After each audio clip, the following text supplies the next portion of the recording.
I think enough of the waiting. Hello and good evening and welcome to Shelf Analysis. Welcome to this special bonus edition. It's been a while since we've done one of these.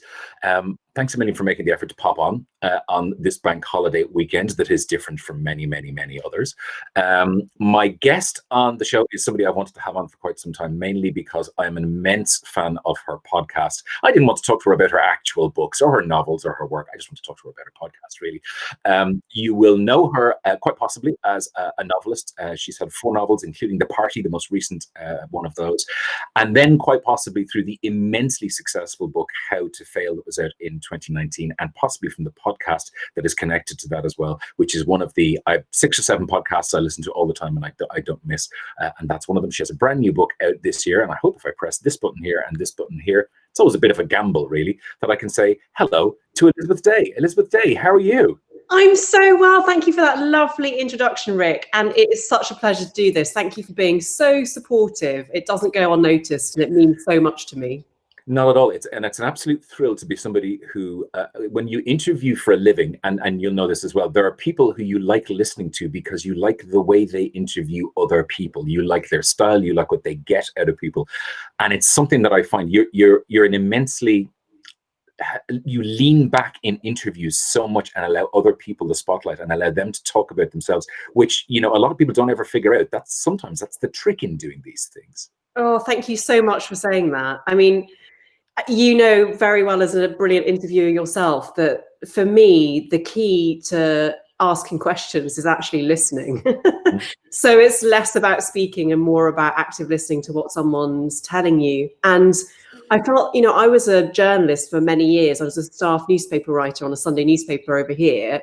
I'm in London. And it was my style of interviewing I felt was very out of fashion. At the time, it was very fashionable to do kind of hatchet jobs and for journalists to go with their own agenda and to make the interview about them, which is a funny, entertaining read, but didn't ever tell you that much about the person they were meeting. And I am sort of diametrically the opposite school of that. So it was really amazing with the podcast to find an audience who loved that style of interviewing. So thank you very much for that. I think before we talk about anything, before we talk about your books and about the new one as well that's just out, maybe tell me a little bit about the podcast itself, because you had been a journalist and you had interviewed many people and you've been a successful novelist at this stage. Why, when How to Fail came out, why did you go, do you know what, a podcast version of this might be quite nice? What was the motivation?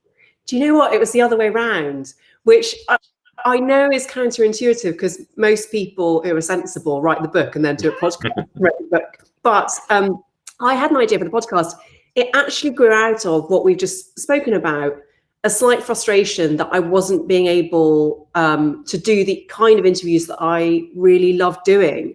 I would be sent to interview celebrities and my editor at the time would always say, be sure to ask them about this one thing they definitely don't want to talk about. Be sure to ask them about this terrible breakup they had. Or if they're a woman of a certain age, do they want to settle down and have kids? And I always found that just unsatisfying. And all the best bits of the interview, to my mind, which were about revealing the person, were left on the editing floor. And so there was this kind of ingrained frustration. And I wanted to be able to do interviews at my own length with people that I just found interesting. And then in my own life, I had experienced just a decade of what felt like enormous personal failures. So although you're kind enough to mention, I had written 3.5 novels by the end of my 30s. In other ways, my life hadn't gone according to plan. So I got married and divorced. I had tried and failed to have children. I had fertility treatment unsuccessfully.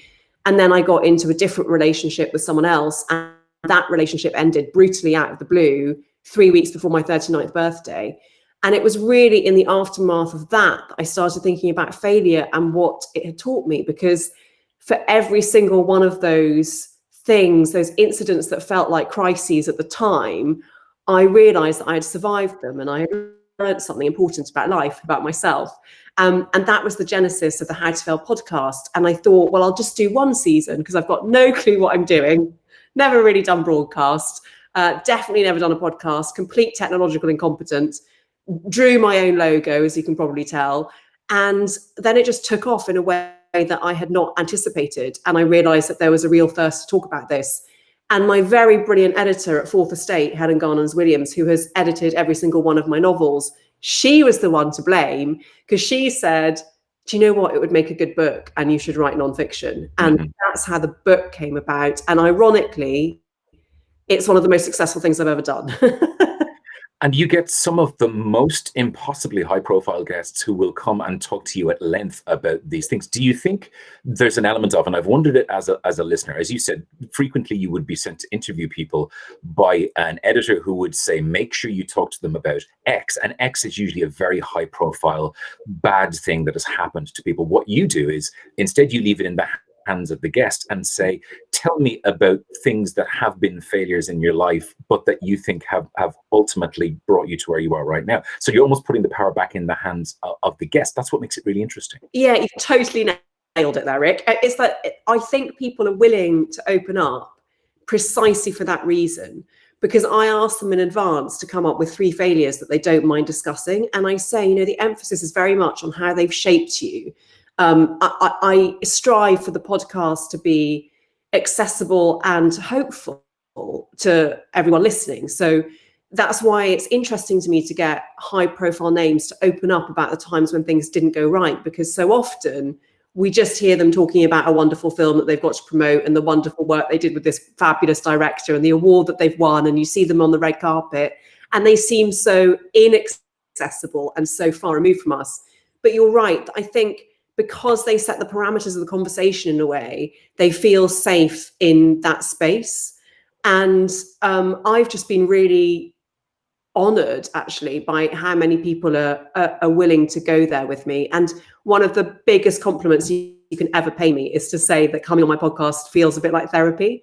And quite a few people have said that. And I take that as an enormous compliment. So yeah, I think they're willing to open up for both of those reasons. Is it about being in a physical as well as a mental space? Because obviously you don't do it in a studio. You don't bring them to a formalized location, or at least when people were still meeting other people, it wasn't done in a formal broadcast studio.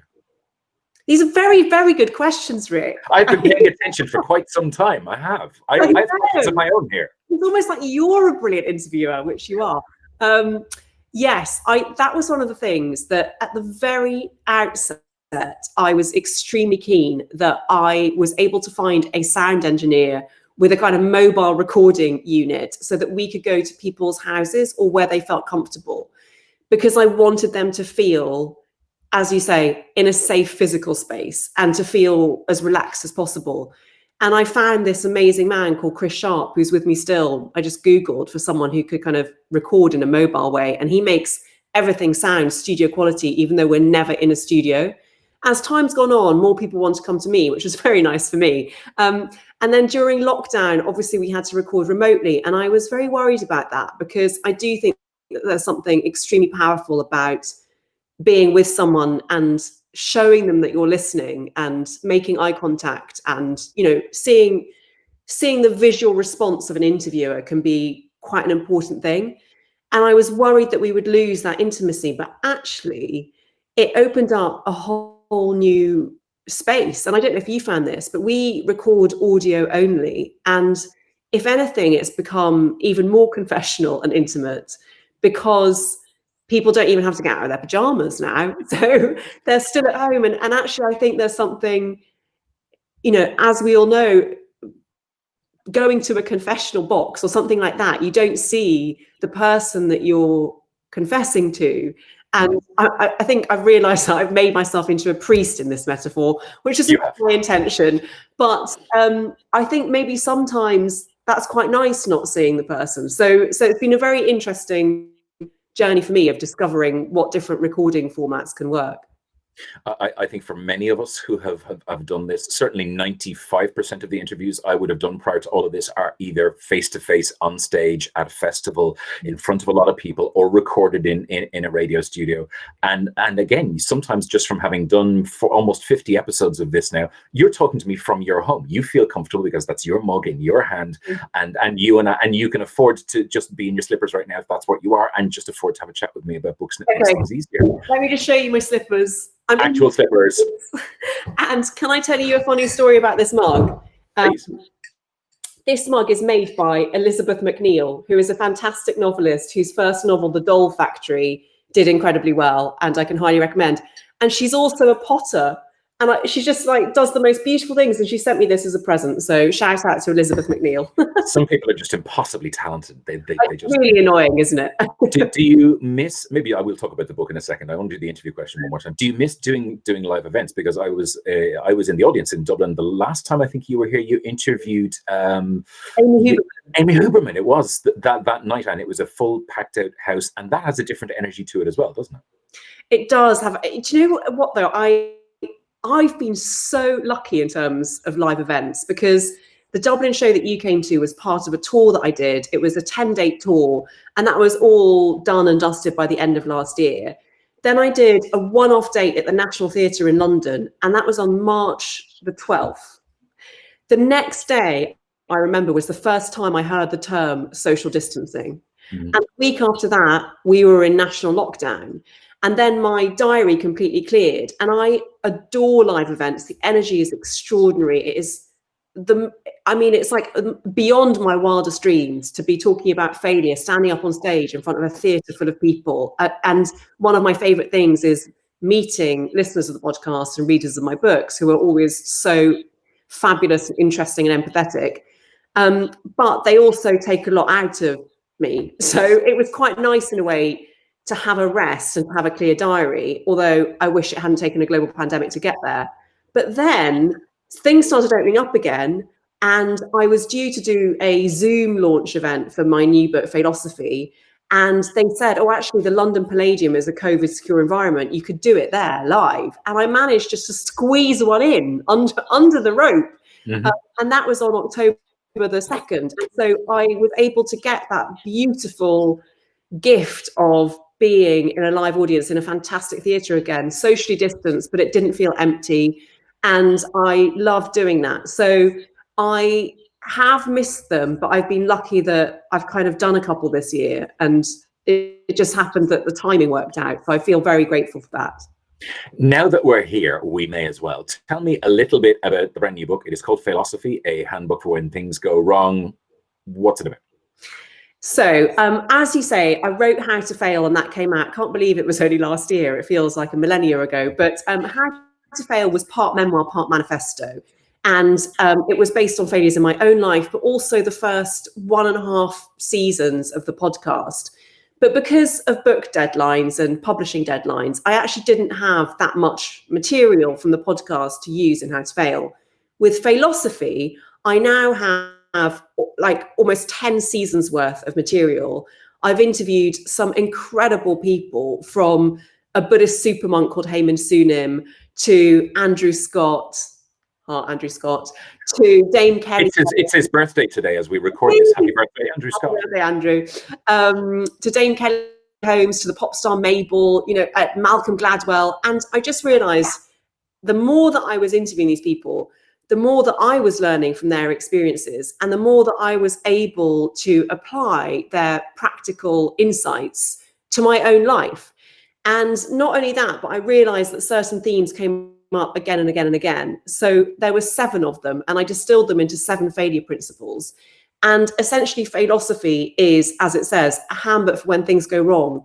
It is intended as a pragmatic, compassionate, hopeful, easy to read. You can read it in one sitting. It's a small book guide to those moments in your life when things don't go according to plan. And it's not me talking at you. It's me having distilled the wisdom of all the incredible people that I've spoken to, plus all the research I've done over the last 2 and a bit years since the podcast has been going. Someone described me recently as having done field work in failure, and I loved that description. And that was it, really. And also my own thinking on failure has evolved a lot in that time, and I just really relish the chance to be able to put it all in one place. So it is literally a short philosophy of failure and how to cope and deal with it and grow from it. And, this is one of those times when it might work out well for an awful lot of people, because we're all going through so much. I realize that ostensibly we're here to talk about books that you really love as well. How many have you chosen for me? Because I know nothing about this. I have no sense of this. Where are we going here? I just had to, you see, I'm not very good at maths, so I literally just had to count there. I've chosen 6. Okay. Where are we going to start? We are going to start with The Bonfire, the Vanities by Tom Wolfe. Just a little light read. Actually, the length and the reputation of this book put me off reading it for ages. And I read it the first time I ever went to America, which I was in my early 20s, and a friend of mine was studying at Stanford. And I wanted to read The Bonfire, the Vanities in America because it is such a quintessentially American novel. And what I love about it is that it is this extraordinary, fizzing, kinetic narrative that is not only a portrait of New York in the 80s, but a portrait of the intersection between extraordinary and memorable characters who come from different sectors of society. So he's so astute at kind of observing extreme wealth and that kind of American class that they like to pretend doesn't exist. And I just love the scope of his writing. It reminds me of Dickens or a really brilliant box set. And the reason that I always put it on my kind of list of favorite or most influential books is because Tom Wolfe was a journalist turned novelist. Mm-hmm. And at the time that I was a journalist turned novelist, so my first novel I wrote, I don't know, I think it was published in 2012, and it's called Scissors, Paper, Stone. And I was a staff feature writer then. And at the time, it felt like in the UK, there weren't that many journalists who wrote novels. There were a lot of journalists who wrote brilliant nonfiction books, and that's massively changed, by the way. Now you barely walk out the door without tripping over one of them. But Tom Wolfe showed me that it could be done, because for me, The Bonfire, the Vanities marries the best qualities of thrilling reportage with the best qualities of engrossing fiction, and he just does it so well. So it's one of my favorite books. Yeah, I haven't read it, I think, since the year after I saw the film. I remember seeing the film, thinking, what's all this about? And then having to go and read the book and figure out exactly what it was all about. And then I went, oh yeah, Bruce Willis was terrible. They shouldn't have made him the character that they made him in the movie. Yeah, great. I haven't read it in a really long time. In fact, I think the cover of the one I had is pretty much the same as your one there as well. I think it's of the same vintage. Yeah. There we go. Cover design, love it. Lovely. Okay, number two. What have you got for me on your second choice? Number two, I'm going to go with Howard's End by E.M. Forster. This is, I love E.M. Forster, and this is probably my favorite of his novels. And again, I've realized it's one of those things as a writer that when I write a novel, I never think in terms of themes. I always think in terms of character. And themes come afterwards. Like, people tell me what I've written about. And my editor, Helen, whom I mentioned, after I'd written a couple of books, said to me, you know, you're very good at class, at writing about class. And I was like, am I? I'd no idea that that was one of my obsessions, but clearly it is, because again, Howard's End is all about class. Howard's End is all about the intellectual Schlegel sisters who are very much of the mind, and their interactions with the rich capitalist family represented by the Wilcox at the beginning of the 20th century. And it's about who will inherit England, really. And it's interesting to me that it was published a few years before the First World War, when England was going through a time of enormous transition. And it's about that conflict between intellectualism and pure, hard, cold cash, and whether the two can ever meet and what that means. And into the mix comes this lower class clerk called Leonard Bast, who is a fantastic character. And I love Howard's End because he just writes so evocatively about place, but he also nails character, and his sentences can be both profound and very witty. And I also, the other reason that it stays with me is because it's very famous for its maxim, only connect. That idea of connecting the prose and the passion. But for me, only connect also resonates because I believe that's the fundamental purpose of human life, is to connect. And that's why I talk openly about failure and vulnerability, because that is what connects us all. And I love that phrase so much that I have it tattooed on my left wrist. You are kidding me. No, there it is. I can't quite angle it, but there it is. Only connect. I thought we were going to get into a discussion of the BBC Two quiz show here, and that could have kept us going all night. Well, I was put off getting that tattoo for many years because of that quiz show. But no, it is because of Ian Foster that I had Only Connect on my wrist. And if I were to have words tattooed on my body, they might be the same ones, but for an entirely different reason, for the quiz show reason, sadly. You love that quiz show. It is one of the things that has kept me going throughout lockdown. I did a little piece the other day for a big long thing that was in the Irish Times, and they asked people what made them cheerful. And for me, it's the fact that Only Connect, Mastermind, and University Challenge are all back Monday nights on BBC Two, and that's 90 minutes of my week, which is just a pure joy. That is so sweet. My other half has a similar thing for Would I Lie to You? He just watches all episodes on YouTube. I love University Challenge, and anytime that comes up, I keep putting it into the universe. I would love to be on one of their alumni teams, because I failed to get on a team when I was actually at university. I tried out and failed. I think that's something you should talk about a lot more. I know of at least one person I know, an author this year, who's been asked to go on this upcoming Christmas as well. You should speak more loudly of this. I can't tell you who it is, because she actually got in contact with me and said, I'm not doing this. And she may be watching this right now. And I said, you have to do this. Do it for me. Do it, because I'd like to live vicariously through you. I don't know whether she said yes or not. We'll find out. Well, my very good friend Jessie Burton went on, the novelist Jessie Burton. Oh, I saw that. Yeah. It was very good. Okay, book number 3 then. Let's see what else you've got. Book number 3 is Elizabeth Jane Howard's autobiography, Slipstream. Elizabeth Jane Howard is most famous for writing the Cazalet Chronicles, which was a quartet of novels and then became a quintet just before she died, age 90. She wrote a sort of follow-up. And I love those novels so much. If you are in the mood for a completely involving family saga about a family just during and just after the Second World War, and all of the various interactions and family dynamics and tensions between a cast of utterly convincing characters, then you must read the Cazalet Chronicles. And Slipstream, her memoir, is one of the best memoirs I've ever read, because it is so unrelentingly honest. She goes there. She is totally willing to paint herself in not the most positive light. And in a way, now that I think about it, that's a bit like How to Fail. And I really respond to that. It just makes me love her more. And the other thing that I love about Slipstream is that she used so much of her life as a basis for some of the inspiration for the Cazalets.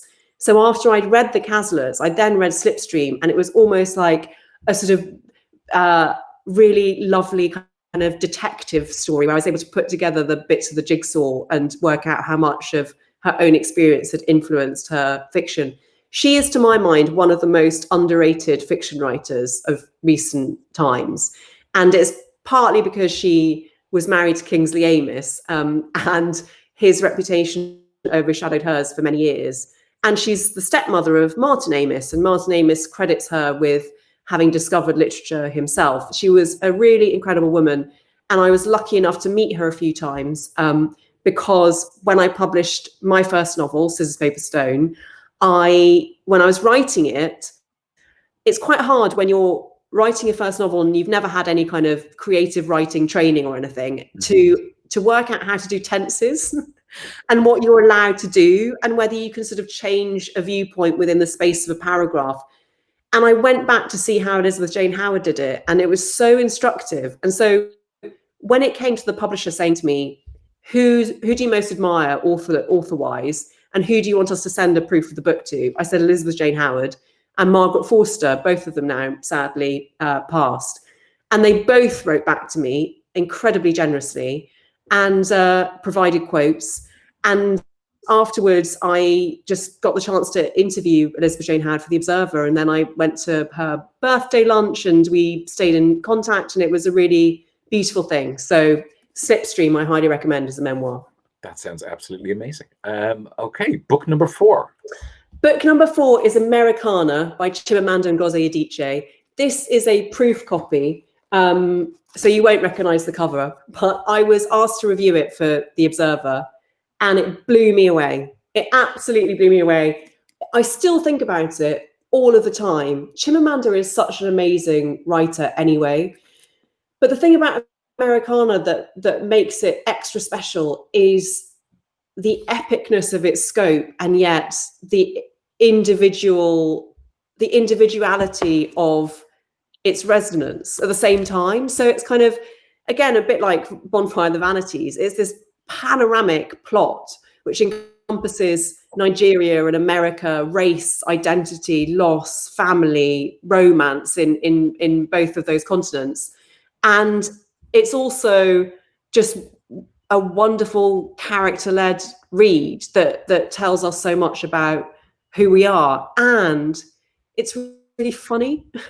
She's so good at writing about serious issues without losing her wit. And I always remember Anne Enright giving an interview a while back and saying, humor comes naturally to me, even when I write about the darkest things. I paraphrase. She said it more eloquently than that. And for me as a novelist, part of my journey was discovering how to do that, because I think for my first couple of books, I felt that I had to be a capital letters serious writer of fiction. And even though I like to think that I'm not unhumorous in normal life, I couldn't find a way of putting that humor into my books while still attacking the issues that I wanted to. And I feel like it was only with my third novel, Paradise City, that I kind of worked out how to do it. And it's a hard thing to do. And I love writers who are so good at it. And Chimamanda is amazing at it.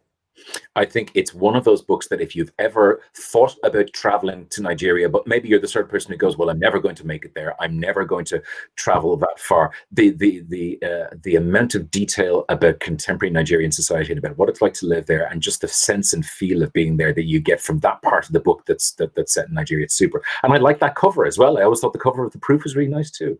I know, it's great. By the way, if you love books about Nigeria in the present day, and I find I've never been, and I'm so obsessed with going now because there's so much incredible literature coming out of there right now. I know they have a long and noble history from Chinua Achebe onwards.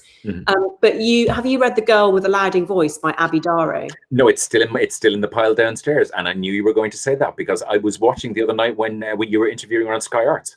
Yeah, well, and I'm genuinely not just saying this because I interviewed her, but that is such a great novel, and she is a real talent to watch. Maybe I meant to ask you about that earlier and then completely forgot because we ended up talking about other things. But obviously, you are now part of this new live Sky Arts book show that's happening, and I saw some of it the other night. What's that like, doing both? I suppose now, because obviously you have people there, but you have to be distanced, and you have kind of book club members who are there and they have to be distanced. That creates its own problems. But then doing it, live. I mean, to be honest, it's terrifying because I have never presented before. Obviously, I do my podcast. I've had a few stints presenting Open Book on Radio 4, but that's recorded and it's radio. So I'd never done TV presenting, and I'd never done live TV presenting, let alone 2 hours live TV presenting in the time of COVID. So I was terrified, and then I absolutely loved it. And that is all because the production company of Sky Arts did such a phenomenal job of making us all feel really safe and comfortable. Because my co-host, Andy Host, I think of her because she's so professional. My co-host, Andy Oliver, is so warm and generous and made it really easy for me. And I just realized that I love talking about books. And in the past, when I've done like little segments of live TV, it's always been about the news, and I've been reviewing newspapers or something. And I actually feel like that's not my strong suit, because I don't feel I know enough, and I feel that my opinions often aren't founded in enough fact or reading. Like, there's always more that I could do. Whereas with books, that is genuinely something that I've spent my life immersed in. I love books, and I do know about books, both reading them and writing them. So it was such a sweet spot. And I genuinely feel that it is such a book lovers program. It is a program for readers, by readers. And I just got swept away with the enthusiasm of everyone in that studio. We had a fantastic book club, the Candid Book Club, the first week. We've got a different book club every single week. people can watch along on Facebook Live and submit their own questions. So it's like a kind of national book club. And then we get the authors in whose books we're discussing. So we had Nick Hornby and Abby Dare, and it's just really fun. So I had a lovely time, and I'm doing it again this Sunday.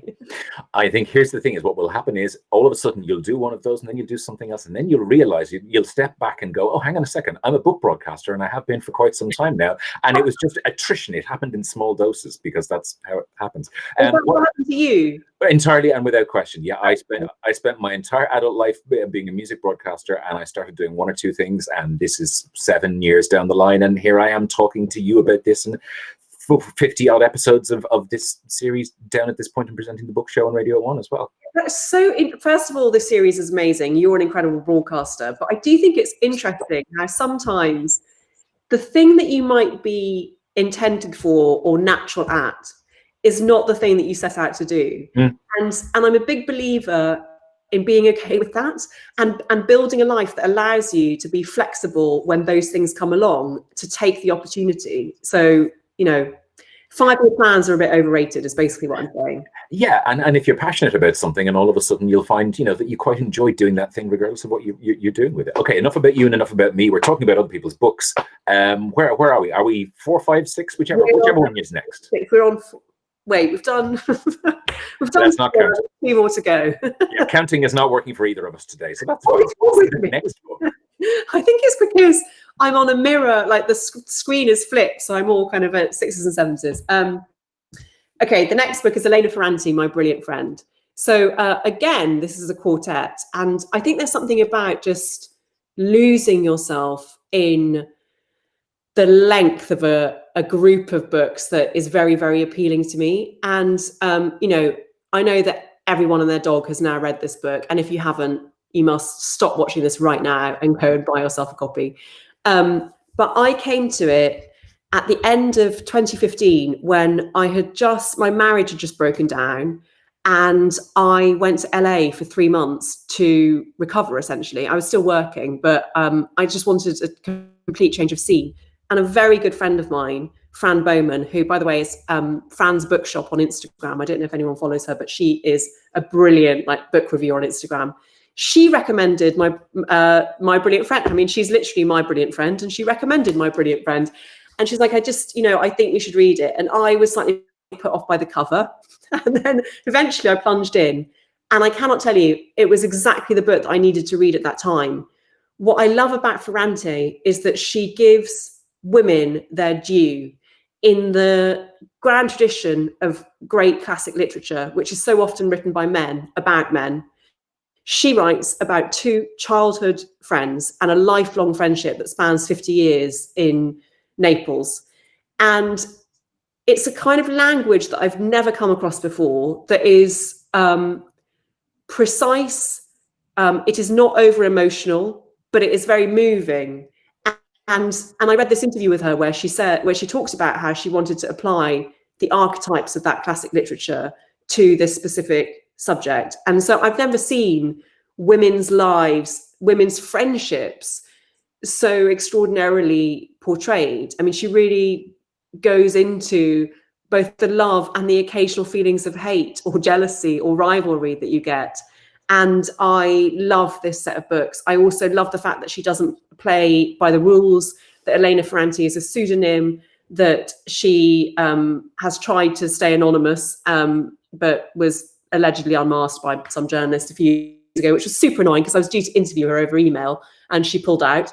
But I love that she doesn't do any promotion, and her books stand entirely on their own merits, as they should. So the Neapolitan Quartet by Elena Ferrante is wonderful.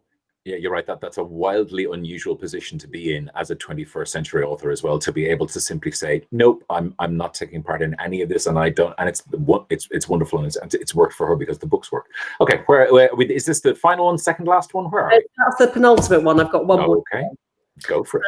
The final one is The Weather in the Streets by Rosamund Lehman, which was first published in 1996. You'll see there that the forward to this one is written by Elizabeth Day. So you already know that I like it. Again, I read this at a specific point in my life when I was feeling a bit lost and I was trying and failing to have babies. And The Weather in the Streets is so modern in tone. You know, in a space of a paragraph, she moves from a first person to a third person, and it's the same character, and it's just like stylistically really modern. But don't let that put you off, because I didn't notice that the first time I read it. I only noticed it the second time because the story is so good. But the character is a woman, and she's having an extramarital affair, and one of the most infamous scenes in this book is when she has a backstreet abortion. And her reaction, Olivia's reaction after that, spoke to me very, very deeply as someone who was going through fertility from a sort of different aspect. But that sense of sort of loss and what it meant, and grief and numbness, was really beautifully portrayed by Rosamund Lehmann. So I love it because it is a novel ahead of its time that is just as relevant today as it was way back in 1936. There is a certain type of joy to be found in rediscovering much older books that perhaps you had no sense of, and certainly not those that would be considered part of, you know, the more popular books from a certain decade, that you come across something and go, how have I never known about this prior to now? Exactly. And I picked this up, not this copy, but I picked this up in a secondhand bookshop in Hay, actually. Talk about literary connections. I was there for the Hay Literary Festival, and there's an incredible secondhand bookshop there called Booths, and I picked the Rosamund Lehmann up and just fell in love with it. And I had heard of her but never read her, and I read An Invitation to the Waltz, which is actually the earlier book in this sequence. This is sort of the second half of Olivia's story, and just thought she was phenomenal, and again, not given her due. So I always bang the drum for Rosamund Lehmann when I can. I'm always conscious that just as we finish, whenever you ask an author what they're doing next, that, you know, literally you have something that is just out right now, but also I'm conscious of how the publishing world works and that things happen, you know, a long time in advance. Are you working on something else at the moment? I am. I'm working on a new novel, which I managed to finish the first draft of during lockdown, to my utter astonishment. But I really benefited from having a clear diary, and I would go to a room in like our spare room, play coffee shop sounds on YouTube to make it feel like I was in a cafe, and just do my, you know, 1,000 words a day. And I'm doing edits for it now, and that should be out this time next year. It's called Magpie. Okay. I'm also conscious that the first question I normally ask everybody in this sequence, everything is happening in out of order today, is lockdown itself, is the last, whatever, 6-7 months, and how that's treated you. Well, I'm extremely lucky in that I live in a nice house. I live with my partner and my cat. I wasn't alone. We have access to outside space. And I wouldn't compare my experience to anyone else who's been through real hardship. But yeah, it was tough. It was tough. And the first half of lockdown, both my parents had COVID. I found out I was pregnant and then had a miscarriage 8 weeks after that in lockdown. That was a very, very strange, isolating and difficult experience. But then the odd thing was that because of lockdown, I was kind of able to process it more than I might have done otherwise, because I couldn't distract myself, and I had my partner right here with me. And then the second half of lockdown was almost an antidote to that. And I found it a really creatively stimulating phase. And that's when I got into my routine, where I think in my head, I was like, I don't want this to be a story of loss. Like, when I look back on lockdown, I don't want that to be my story. And so I created something, and I ended up finishing the novel.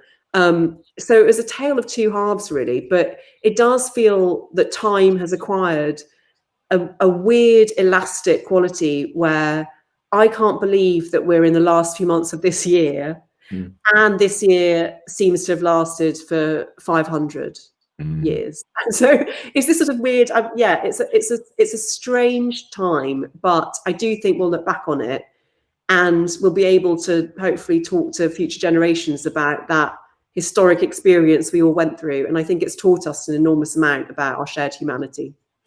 You can only hope so. Can I only say a couple of things to you? Firstly, I wish you continued success both as a writer and as a broadcaster, and certainly on the podcast, which I absorb every week. There's a brand new one as part of a new series as well.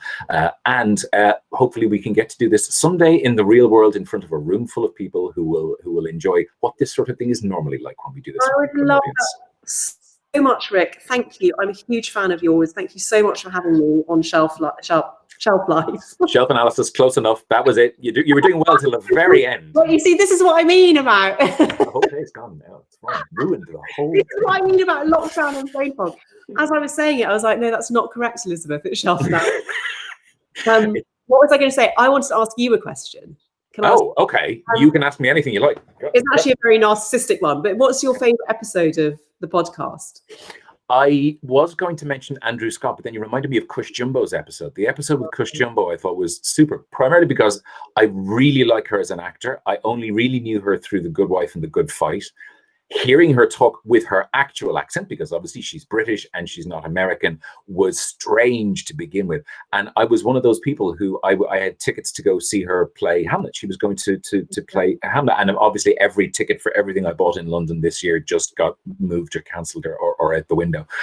So the episode with her, and again, it's mainly because they're those people who I'm interested in hearing their stories. Not that the Alain de Botton, again, I like Alain, I read his work as well, so that's well worth your time. And that was an intensely narcissistic question, but a lovely one at the same time. And I've always wanted to have you ask me a question, so that's fulfilled a lot of our.